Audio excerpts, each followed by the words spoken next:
തിരുവനന്തപുരം നെയ്യാറ്റിൻകരയിലെ ഗോപൻ സ്വാമി ശ്വാസം മുട്ടി മരിച്ചതാണോ എന്ന സംശയത്തിൽ പോലീസ്. ശ്വാസകോശത്തിൽ ഭസ്മത്തിന്റെ അംശമുണ്ടോ എന്ന് ഉറപ്പിക്കണമെന്ന് അന്വേഷണ സംഘം.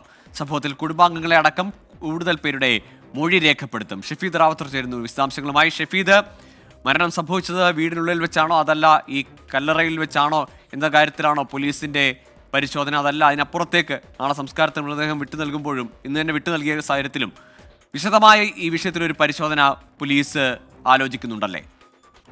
ഗോകുലി, നെയ്യാറ്റിൻകര ഗോപൻ സ്വാമിയുടെ മരണത്തിൽ പൂർണ്ണമായും ദുരൂഹത മാറി എന്ന് നമുക്ക് പറയാൻ കഴിയില്ല. പോസ്റ്റ്മോർട്ടം റിപ്പോർട്ട് അതൊരിക്കലും ആന്തരികാവയവങ്ങളുടെ പരിശോധനാ ഫലവുമല്ല. അതുകൊണ്ട് തന്നെ ആ വിഷയത്തിൽ ആന്തരികാവയവങ്ങളുടെ പരിശോധനാ ഫലം കൂടി വന്നാൽ മാത്രമേ പൂർണ്ണമായും ദുരൂഹത മാറൂ എന്നുള്ള നിലപാടിലാണ് ഇപ്പോൾ നെയ്യാറ്റിൻകര പോലീസും ജില്ലാ ഭരണകൂടവും ഉള്ളത്. അതിൽ പോലീസ് സംശയിക്കുന്ന പ്രധാനപ്പെട്ട ഒരു കാര്യം അത് ഈ മകന്റെ മൊഴിയടക്കമുള്ള കാര്യങ്ങളിൽ പറഞ്ഞതായിരുന്നു. അതായത് ഗോപൻ സ്വാമി എവിടെ വെച്ചാണ് മരിച്ചത്? അത് വീടിനുള്ളിൽ, അതായത് കിടപ്പ് രോഗിയായിരുന്ന ഗോപൻ സ്വാമി വീടിനുള്ളിൽ നിന്ന് നടന്ന സമാധിയിലേക്ക് പോയി 11 മണിക്ക്, അതായത് വ്യാഴാഴ്ച രാവിലെ 11 മണിക്ക് അദ്ദേഹം പോകുന്നു. 3 മണിയോട് പൂജാകർമ്മങ്ങൾ ആരംഭിക്കുന്നു. വെള്ളിയാഴ്ച പുലർച്ചെ 3 മണിക്ക് ഗോപൻ സ്വാമി മരിച്ചു എന്നുള്ളതാണ് മൊഴി. പക്ഷേ പോലീസിന് അപ്പോഴുമുള്ള സംശയം എന്ന് പറയുന്നത് ഈ അങ്ങനെ വരികയാണെങ്കിൽ ഗോപൻ സ്വാമിയുടെ മരണം കൃത്യമായി ഏത് സമയത്ത് സംഭവിച്ചു, അതിനും അപ്പുറത്തേക്ക് ഗോപൻ സ്വാമിയുടെ ശ്വാസകോശത്തിൽ ഭസ്മത്തിന്റെ അംശമുണ്ടോ എന്നടക്കമുള്ള കാര്യങ്ങൾ അത് ആന്തരിക അവയവങ്ങൾ പരിശോധിച്ച് ഫലം കൂടി കിട്ടി ഉറപ്പിച്ച് അക്കാര്യത്തിലെ ദുരൂഹത മാറ്റണം എന്നുള്ളതാണ് പോലീസ് നിലപാട്. കാരണം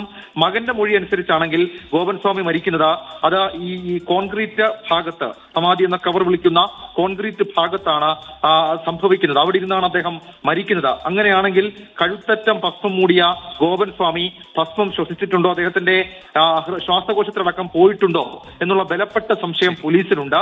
അത് പൂർണ്ണ അർത്ഥത്തിൽ മാറണമെങ്കിൽ ആന്തരികാവയവങ്ങളുടെ പരിശോധനാ ഫലം വരണം. ശരി ഷഫീദ്, ഏതായാലും മൃതദേഹം സംസ്കാരത്തിന് വിട്ടു നൽകുന്നെങ്കിൽ പോലും ഗോപൻ സ്വാമിയുടെ മരണവുമായി ബന്ധപ്പെട്ട് പോലീസിന് ഇപ്പോഴും സംശയങ്ങളുണ്ട്. അക്കാര്യത്തിൽ വിശദമായ അന്വേഷണം തന്നെയാണ് അന്വേഷണ സംഘം ലക്ഷ്യം വെക്കുന്നത്.